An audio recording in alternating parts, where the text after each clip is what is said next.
Welcome to my channel computer Guru Jas. दोस्तों, पिछली video में आप लोगों ने देखा था रेफरेंस टैब को हम लोगों ने बहुत ही बारीकी से कवर किया था। ठीक है, अब इस ग्रुप में मैं इस वीडियो में आपको बताऊंगा मेलिंग टैब के बारे में। और मेलिंग टैब का सबसे पहला ग्रुप है क्रिएट। तो आइए देखते हैं इसका यूज कैसे कैसे करते हैं। चलिए अब देखते हैं। नेक्स्ट हमारा ग्रुप था मेलिंग टैब। मेलिंग टैब के अंदर सबसे पहला ग्रुप है हमारा क्रिएट ग्रुप। तो कुछ मैं मेलिंग टैब के बारे में आप लोगों को बता दे रहा हूँ विस्तार से। इस बात को ये बात समझिएगा टॉपिक को। इसमें होता क्या है कि मेलिंग में एक जगह से भी आप रह के सारा काम कर सकते हो। और दूसरी बात ये भी है कि आप चाहो तो अलग अलग स्टेप बाय स्टेप भी काम कर सकते हो। बट मुझे करना क्या है कि मुझे सारे काम मैं हर तरह से बता दे रहा हूँ आपको। आप चाहो तो एक जगह से भी सारे काम कर सकते हो और स्टेप बाय स्टेप मैं कवर कर दे रहा हूँ। क्योंकि इस मेलिंग में स्टेप को भी कवर करने के लिए, यानी प्रत्येक ऑप्शन को कवर करने के लिए हमें पहले मेलिंग तैयार करना होगा। ठीक है, मेलिंग तैयार करेंगे तभी जाकर के आपका स्टेप कवर हो पाएगा, नहीं तो स्टेप कवर नहीं हो पाएगा। तो आप इसको ना बिना स्किप किए एक एक चीज को समझिएगा। मैं पूरा तरीके से समझाने का प्रयास कर रहा हूँ आप लोगों को। ठीक है, पहली बात कि आप देख सकते हो कि मेरे सामने जो ये ओपन है पीडीएफ मैंने ओपन किया है कि यहाँ लिखा है क्रिएट टैब, क्रिएट ग्रुप। इसमें लिखा हुआ एनवेलप। कह रहा है इस कमांड का यूज लिफाफा, यानी एनवेलप का हिंदी तो आप लोग जानते ही होंगे, लिफाफा होता है। ठीक है ना, जिसमें आप लोग कुछ पैक करके भेजते हो। लिफाफा डिजाइन करने और प्रिंट करने के लिए उपयोग किया जाता है। तो मेरे पास देखिए इसका कुछ डॉक्यूमेंट्स भी है, मैं आपको दिखा दे रहा हूँ, बना के पहले से रखा हूँ।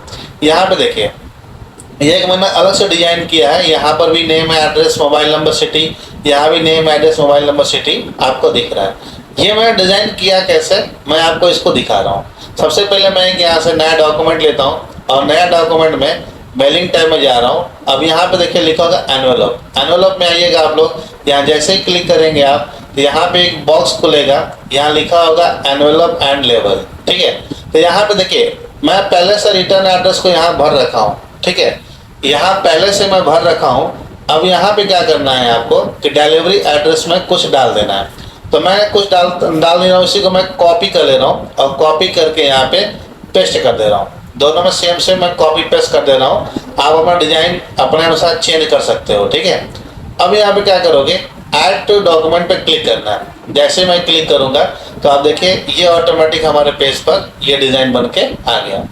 अब इसको ट्राई करिएगा, बहुत ही शानदार ऑप्शन है।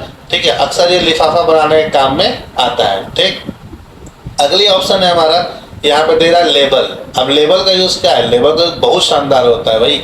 देखो मैं इसका भी डॉक्यूमेंट बना के रखा हूँ आपके सामने, ताकि आपको समझाना मेरे लिए आसान हो जाए।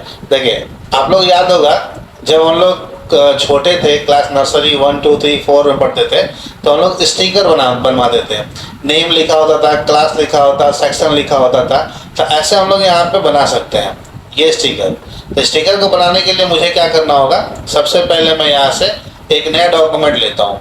नया डॉक्यूमेंट लेने के बाद मैं जाऊँगा मेलिंग टैब में। अब मेलिंग टैब में जाने के बाद लेबल पे क्लिक करूँगा। जैसे मैं लेबल पे क्लिक करूँगा तो यहाँ पे देखिए आपके सामने एक एनवेलप एंड लेबल के नाम से बॉक्स खुलेगा। इस बॉक्स में ये कह रहा है आप अपने एड्रेस को फिल करिए। तो मैंने क्या किया, एक एड्रेस फिल किया।